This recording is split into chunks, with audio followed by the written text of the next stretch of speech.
Hello and welcome back to Baking with Bryan Live. My name is Bryan and you are with me baking live.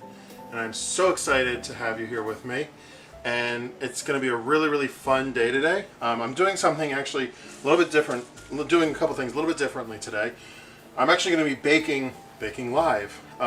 So normally I have stuff pre-made, ready to go with the magic of television.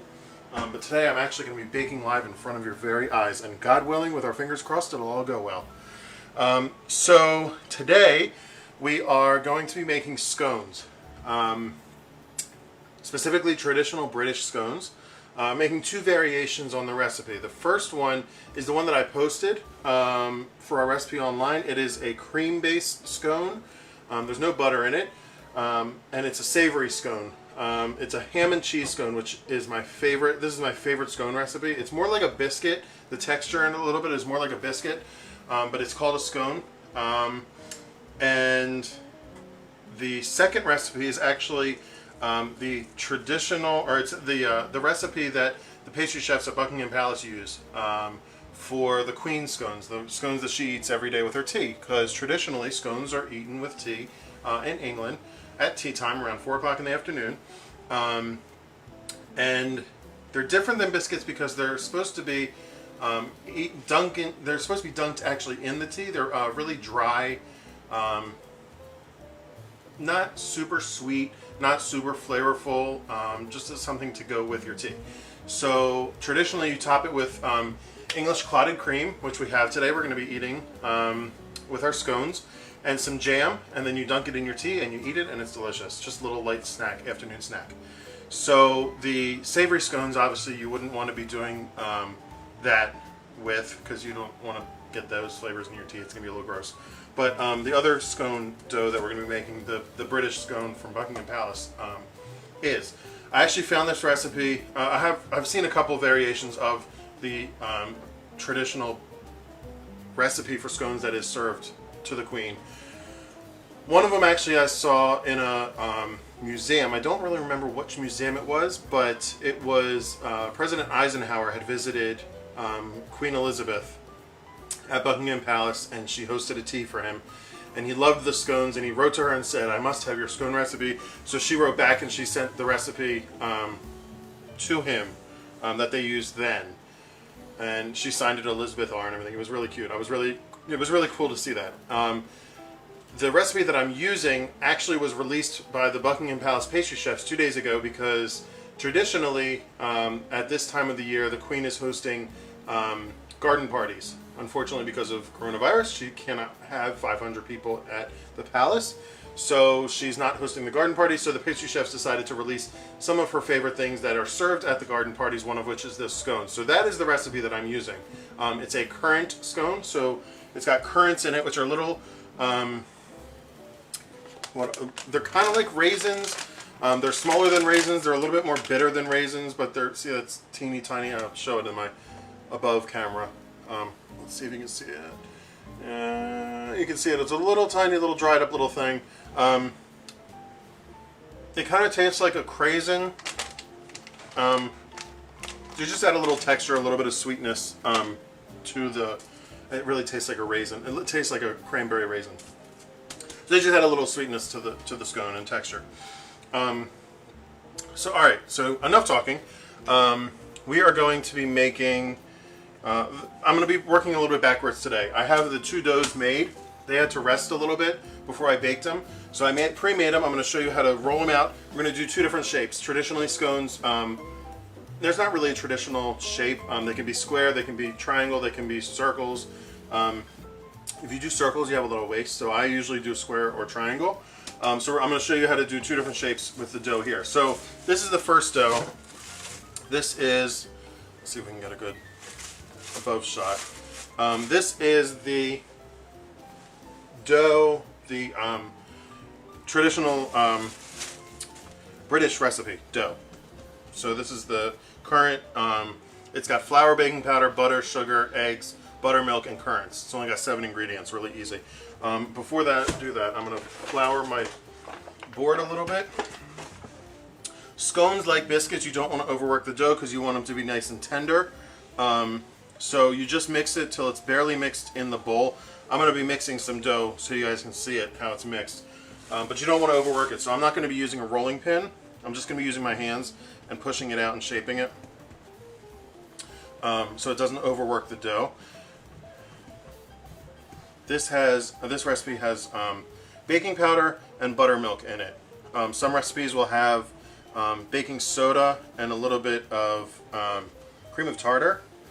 The cream of tartar is the acid, baking soda is the base. When you mix the two together and add water, you get the wonderful chemical reaction, which is the leavening action in this dough. The other recipe has baking powder in it, which baking powder is a mixture of baking soda and cream of tartar. And then when you add the water, it is already pre-measured and creates that leavening. So this dough is actually really light. I was surprised. So we're just gonna get a basic square shape and flatten it out. Doesn't have to be perfect, doesn't have to be wonderful. And then we're gonna get our pan. I'm using a half sheet pan. We're gonna be baking at 350 degrees. Half sheet pan with parchment paper. Baking at 350 degrees.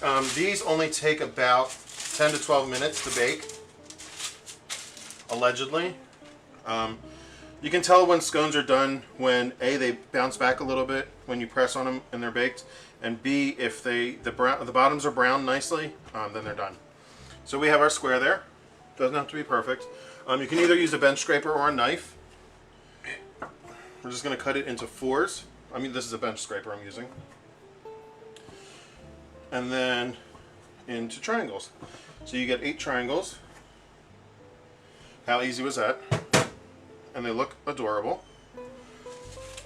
They don't spread very much, they just rise. So I'm not too worried about spacing them out too much because they're probably not, and I say that now, they're probably not going to bump into each other. And of course, when I pull them out of the oven, they're going to have bumped into each other. And so we arrange those. And then we're going to let these sit for a minute while we shape the other ones. And then we're going to egg wash these and sprinkle a little bit of sanding sugar, or sparkling sugar on them, and then get those in the oven. These, we're going to do squares. So I'm actually going to make a rectangle with this. It's a little bit more dough than the other one. This is a really savory dough. It's a recipe I got when I was in school. We used to serve these at the bakery cafe at school, and I fell in love with these. I would eat them every day. Diced ham, sliced green onions, a really good cheddar cheese. Again, we're just going to be pressing it out. Doesn't have to be super perfect. Doesn't have to be super thin. I do want to make sure we're using a little bit of flour. I'm using bread flour for this. Dusting. This the savory scone recipe actually used bread flour in it. The current scones used it's called the recipe called for regular flour. So I had to look up what the hell regular flour meant. It also said castor sugar. Come to find out, regular flour is just all-purpose flour, and castor sugar, after asking my friend Michelle, castor sugar is just regular granulated sugar. But the Brits have different words for everything. But they created the language, so they get to do that. So we're going for about the same thickness. Beautiful. I'm going to grab a pan. The bread flour has more gluten in it, and because this has heavier garnishes, you want it to be a little bit more robust of a dough. So that's why I use bread flour in this. Oh no, that was my last piece of parchment paper. Well, cross your fingers. So I'm going to use a knife to cut this because it's got bigger garnishes than the other ones. And we're just going to do squares with this. So I'm going to cut it right down the middle. And then just cut it into pretty even, that was pretty good, even squares. You can use these. So this recipe is going to be more like a biscuit. This is going to be a lot more crumbly of a texture. These you could probably use for sandwiches, but they're not going to last that long. So we're going to try and arrange them on the parchment paper as best as I can.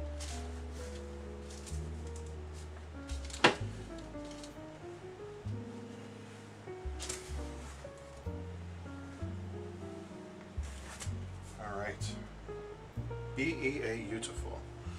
So I'm going to put all this aside, and if anybody's wondering, the flour that I use King Arthur unbleached bread flour, really good brand of bread flour, really good flour in general. I use that for the bread flour. You can find it at Giant, they have it. I'm going to make a quick egg wash, so I need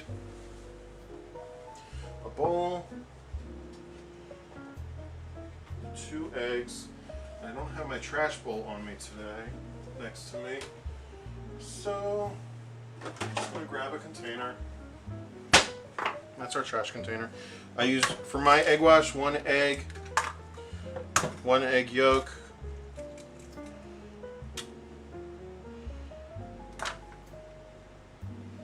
this is the really good way to separate an egg, the really fun way. And then a splash of milk, which, clean my hand off a little bit.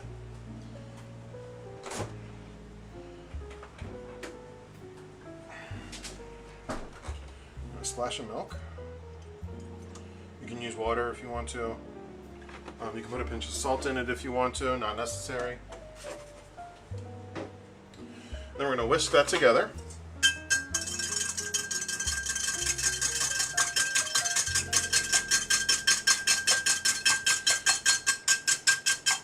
This is a basic egg wash. You can use it for anything.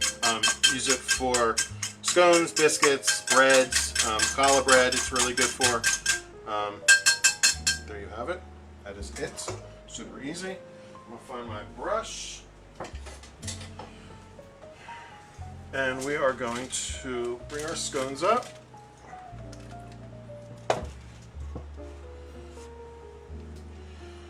We're just going to give them a light egg wash. This is going to do 2 things. It's going to act like a glue to hold the sanding sugar on. It's also going to give them a nice, really nice, beautiful golden brown shine on top, which is very desirable, especially if you're serving them to the Queen of England.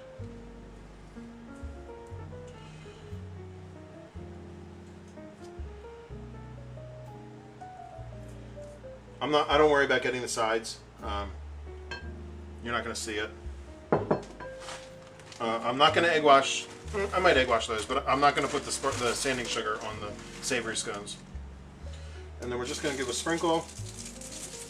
So this is a really coarse, it's called sanding sugar.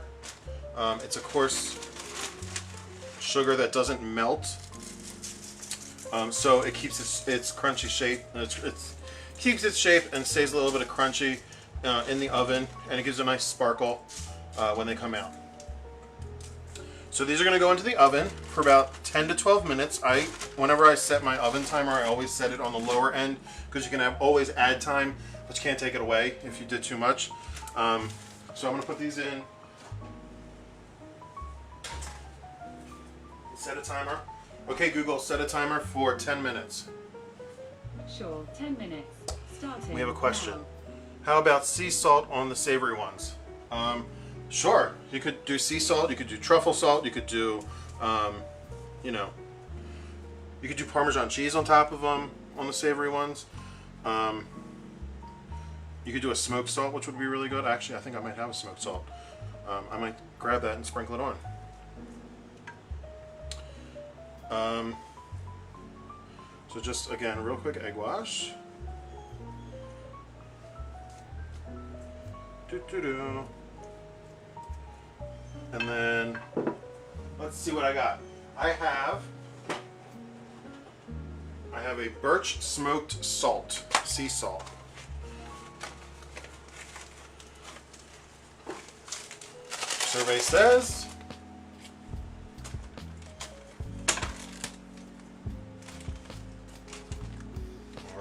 all right. Michelle, I'm going to mail some of these to you, and you can tell me if we like the salt on top or not. Hopefully they're not too salty. This recipe actually has sugar in it. Even though it's a savory scone, the sugar makes them a little bit tender, but it also adds a little sweetness, so you get that umami effect with the salty ham and the cheese, the cheddar cheese, and then the sweetness from the sugar. It works really well with this scone. This is like the all-around perfect scone, if you will. This is more like a biscuit. So we're gonna go ahead and wait till the other ones come out and put those in.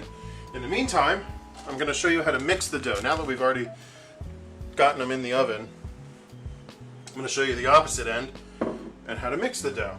So, start with your KitchenAid mixer in a bowl. Can they see? Yeah, they can see. And we're going to be using the paddle attachment for this. So in the bowl, we're going to add our flour. Again, this is the Buckingham Palace scone recipe. This is 500 grams of flour.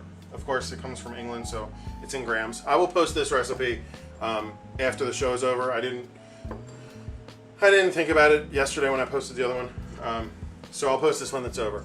So this is the flour. This is our baking powder. And our sugar, and then we're going to add the butter to this as well. And what we're going to do is we're going to add, the butter is going to be cold, like when we did the biscuits, and we're going to mix it just until it forms a crumb, like you're making a pie crust. So I pre-cut the butter. I'm just going to break it up a little bit as I put it in. It is nice and cold. What that's going to do is it's going to create little pockets of butter in the dough, in the finished dough. When those go in the oven, it melts away, creates steam, and it gives an additional lift to the dough. Makes them a little bit lighter and fluffier and crumblier texture to the dough.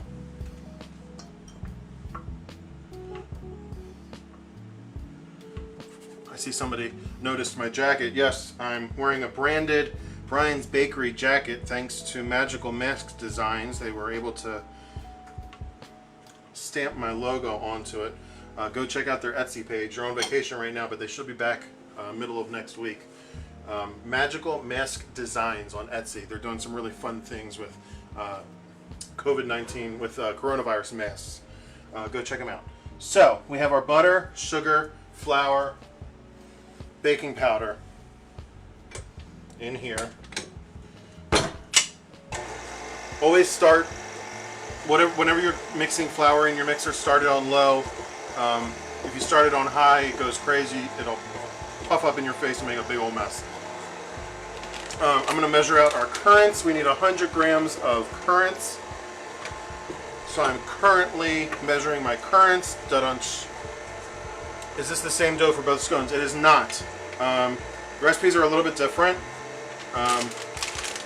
Like I said, I'll post this recipe. The recipe I posted was for the savory scones.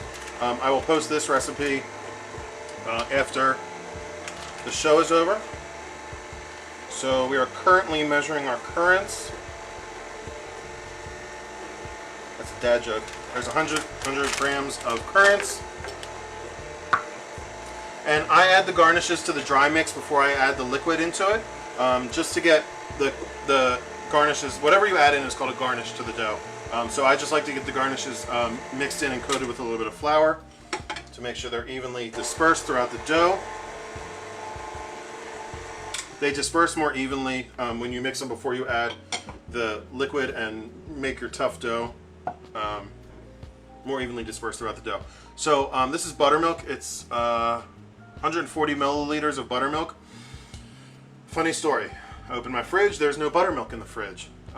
So you can take 1 cup of whole milk to 2 tablespoons of lemon juice, mix it together, let it sit for about a half hour.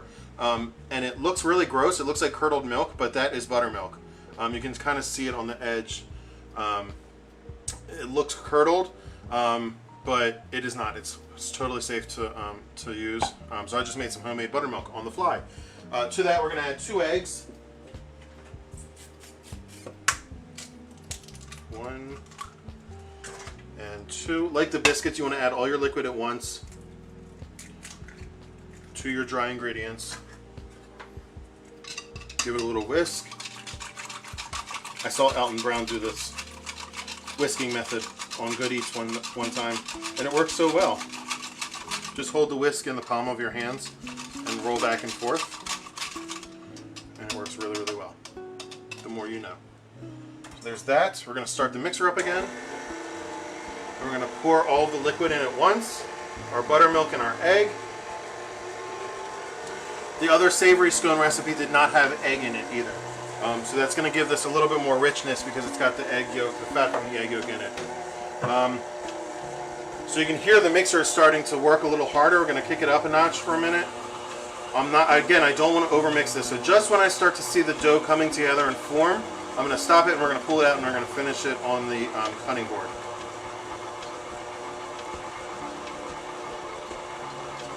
So that's just about good. You can see the dough is starting to form on the paddle. So we're going to take it out. You don't really have to worry about flouring your cutting board at this point.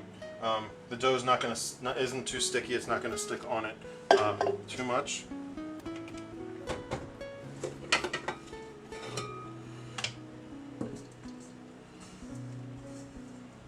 So you're going to get the dough out onto the bench. It's not fully mixed, which is totally fine. Don't freak out. You can see on the bottom of the bowl there's still some flour that's not mixed in. It will be by the time we're done this. So we're just going to put it all there. And we're just going to start. What I'm doing right now is I'm just kind of mushing it together. I'm not really kneading. I'm not really over mixing. I'm just kind of mushing the dry, crumbly flour that hasn't mixed into it, turning it a little bit, and I can feel with my hands, I can feel some areas that are still wet. Those areas I'm going to try and push down into the flour first so they stick into it, and we get a nice, evenly moisturized and mixed dough. The dough is going to stay crumbly. It's going to stay falling apart. You can see how it's cracking a little bit. That's totally fine. You can also see some butter in there. That's a beautiful thing. You don't want to overmix it and disperse that butter too much. Those are going to create your nice flaky pockets and tenderness of goodness. Now I'm using the bowl scraper just to scrape up the stuff off the cutting board. As you can see, it's coming together real nicely. It's getting a little tougher. So when we're mixing this dough, what's happening when you add water or moisture to flour is the proteins glutenin and gliadin are combining with the water and producing the protein gluten. That is what gives bread its chewy texture. That is what makes dough tough when you knead it. In this instance, we don't want a lot of gluten, so we're not over mixing, and then we're also going to let the dough rest. When you let the dough rest, a couple things happen. The gluten proteins relax, the dough becomes a lot softer. The flour proteins also start to absorb the moisture. They start to absorb the water and they get a lot softer as well. So the dough will become a lot easier to work with. So it might be really tough when you first mix it. Let it rest for 30 minutes and it'll be a breeze. It'll be a lot easier to work with. So that's pretty much where we want to be. And I can smell the scones. They're looking amazing. Hopefully we'll have one of those in a minute. Okay, Google, how much time's left on my timer? 15 seconds to go. Oh, they're going to take a little bit longer than that. They're probably going to be, that was 10 minutes. They're probably going to be on the more of the 12 to 13 minute side. So we're going to let that rest. I'm going to take a plastic bag. Stop. Okay, Google, set a timer for 2 minutes. Cut the plastic bag open and flatten the dough out a little bit. You can see when I flatten it how it kind of pulls back. That's the gluten work doing its magic. So we're just going to let that rest. So while we're waiting for our scones to bake, we're going to talk about traditional accompaniments that you serve with scones. Traditionally, scones are served with clotted cream and a jam. So today we're having strawberry jam. So I'm going to clean up my area a little bit. I'll get our jam out. I'm going to make a cup of tea. Let's get the water boiling for the tea first. We have this really cool water coffee boiler hot water maker. Kettle, that's it. A water kettle, tea kettle. Electric tea kettle. Works really quick. And it has all these different settings for all different kinds of teas and coffees. So I'm going to turn that on and we're going to do tea and start. I'm going to grab our clotted cream and our strawberry jam. I feel very British. I feel like I should be talking like this. We got our clotted cream and our strawberry jam for our scones today. So this is English clotted cream, made in Devon, brought over from England, product of England, the Devon Cream Company. Found it at Wegmans, believe it or not. I've never had clotted cream. I'm a little scared. Michelle said it's good. She's had it, so we're gonna try it. You just eat it out of the jar. It's like, apparently it's like butter. It's made from milk, so you take milk or cream, heavy cream, and you warm it up very slowly, and then you let it sit and do something, stop, and it does something, and it makes clotted cream. It's weird. It's very thick. I don't know if you can see in the overhead. It's not like soft cream. It's really thick. So we're gonna spread that on our scones and see what the hype is about. And this is English strawberry jam, Wilkin and Sons. Again, I found this in Wegmans. Tiptree, England. God bless them. So, still not done, which is fine. We're gonna give them a few more minutes. Okay, Google, set a timer for 5 minutes. Okay, 5 minutes. And I'm going to talk about tea, Starting because now. the tea making is a really cool process too. So we have this really fancy little tea maker. We don't use tea leaves.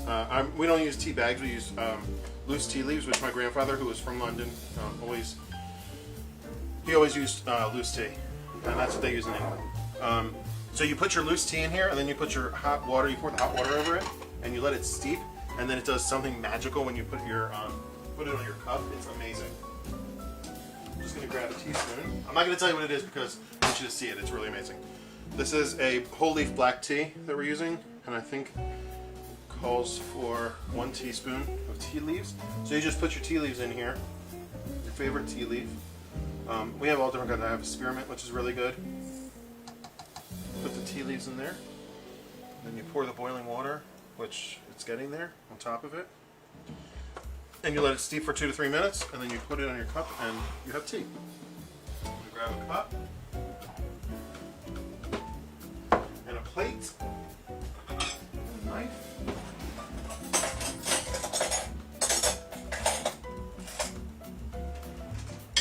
And we're going to look through and see if anybody has any questions. So I have 11 viewers. That's pretty good for today. What do you guys want to see me make next? Next week, I don't have anything planned yet. I don't have any ideas. So shout out your ideas and let me know what you want me to make. So let's see. Dried currants are made from champagne grapes. Who knew? Those little champagne grapes. Oh, that's good to know. Thank you. Michelle is watching, which makes me even more nervous. And she's giving little tips as we go. So I'm just reading through. Seeing. That's a great brand. Clotted cream is fabulous. Oh, Linda Schwartz. Linda Schwartz and her husband and family lived in England for a while, so they know as well. Michelle, that's a great brand. The clotted cream or the strawberry jam? I guess the clotted cream. We're going to find out. I'm a little scared still. Yeah, red rose tea bags. That's something that my grandfather used to drink too. So yeah, I hope everybody is having fun quarantined. Some people might be going back to work. If you're getting bored, you can go through my videos and watch what I've made. Make some stuff for yourself. If you make anything that I have made, show me pictures. I love to see pictures. I know Kitty and Jeff showed me a picture, shared a picture of their rugaluk that they made along with me, and it was really cool, really fun to see that. So yeah, let me know what you've been doing in this hot mess of a quarantine. How much time are we at? Jam and both. 33 minutes. All right, we're doing pretty good. They're getting there. Oh, well, I'm sorry I didn't have any ready. I wanted to make them fresh.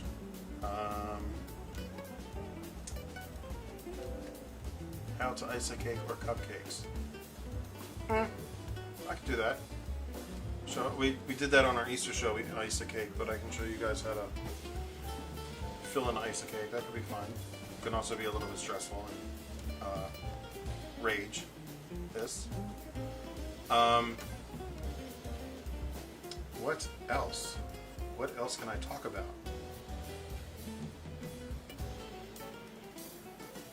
Oh, well, you're so kind. Thank you. I love spending time with all of you, too. Oh, we're up to 12 viewers. That is up, down to 11. That's a sad thing when I'm sitting there. Thanks. Okay. I bet your kitchen smells great. It does. So, yeah. Fun times.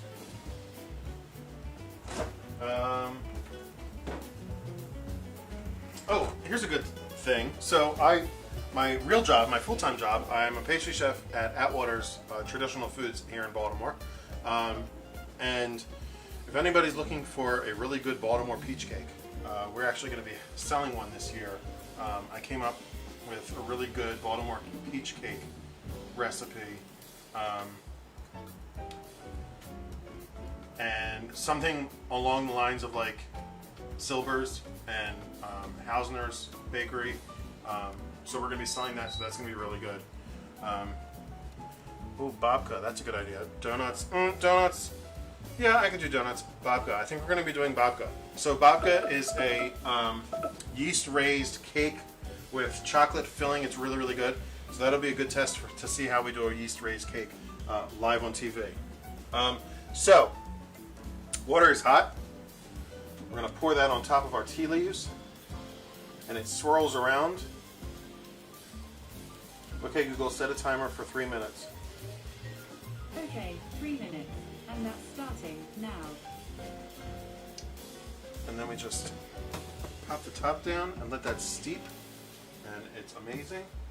Those, that tea thing is available on Amazon. I feel like they might be getting there.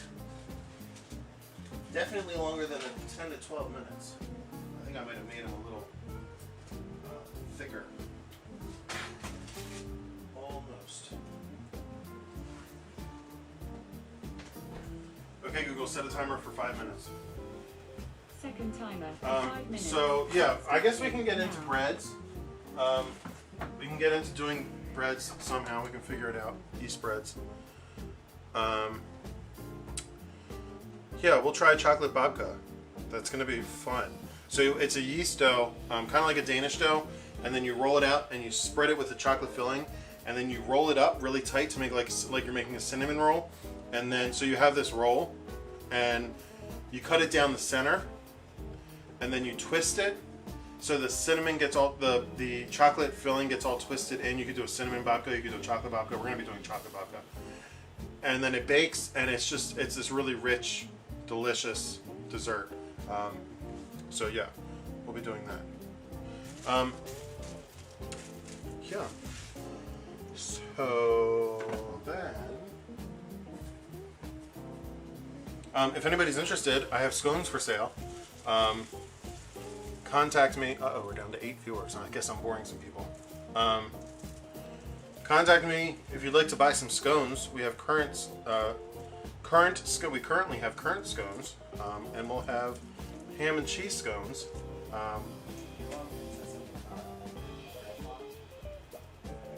Talk about your grandfather. Okay. Yeah. So my grandfather was born in England, so I'm a quarter British, I guess you could say. Grandfather was born in England. He loved to bake. He wasn't a professional baker or pastry chef, but he loved to bake bread all the time. So that's kind of where I get my motivation and my inspiration is from him. Watching him bake bread all the time. Spoke with a really thick British accent. So yeah. He was a lot of fun. He knew the Queen. No, he didn't.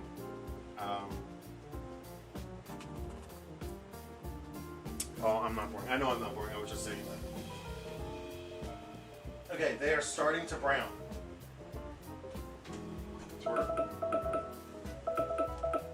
That was for our tea. So, it's going to be really cool. You take the tea thing, and on the bottom, the filter is inside of it. I don't know if you can see the tea leaves falling. Can they see the tea leaves falling? Oh, that's cool. There's a filter inside on the bottom, and then you set it on your cup, and it strains the tea into the cup. It's gonna overflow. It's gonna overflow, but look at that. There's a thing, it pushes up on the bottom. I don't know how it works, but it's amazing. Look at that. Amazing. And I think the Brits put sugar and milk in their tea. So we're going to put a spoonful of sugar because that helps the medicine go down. Oh, she was British too. Mary Poppins, hello. Mary frickin' Poppins was British, and she had tea. I don't know if she had scones. I'm sure she did. So we're gonna put 2 spoonfuls. Sugar. And some milk. And we're gonna have ourselves a little English tea party.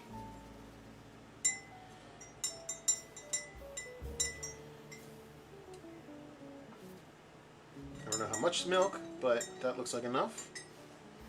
Never had milk in my tea. I know I'm such a bad person. I'm gonna pull the scones out. All right, people. Look at that. Nice golden brown.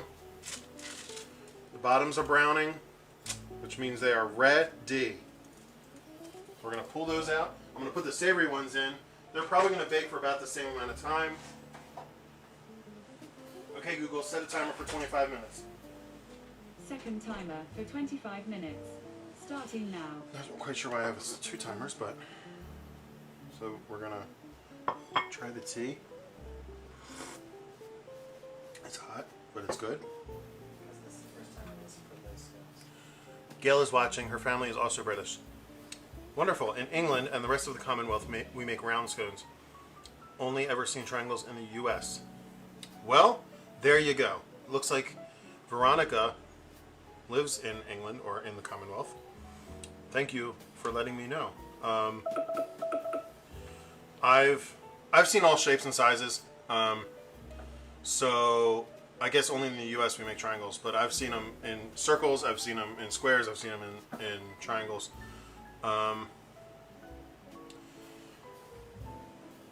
So I'm gonna take the brownest one, and are they served warm? Anybody? Do we know if they're served warm, or if they're usually served at room temperature? I would imagine if you spread the clotted cream on them and it's warm, it's gonna melt. Let's see what Michelle says.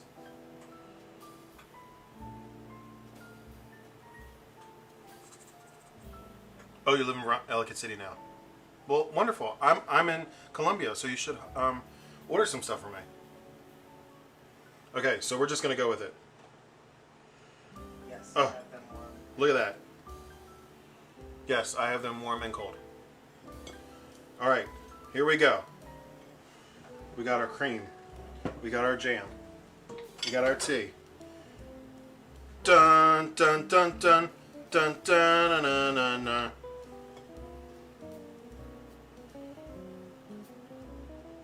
All right, Brits, don't judge me if I'm not doing this properly. Look at that. That is a beautiful thing. Oh my God. Praise be. That, ladies and gentlemen, is how we're going to sign off today, because this is way too good. I am Brian. This was Baking with Brian Live. Current scones with clotted cream and strawberry jam. Amazing. Hope you join us next week. It sounds like we're going to be making chocolate babka. That might be a little bit longer of a show, so prepare yourself. Excuse me. Excuse me. Where did you get that teapot? Also, all you need to know is an electric kettle. It is an electric kettle. It's an electric teapot. I got it on Amazon. WNE. So next week, chocolate babka. In the words of Julia Child, bon appetit. I am eating this scone with clotted cream because it's incredible. I will see you next week. Bye.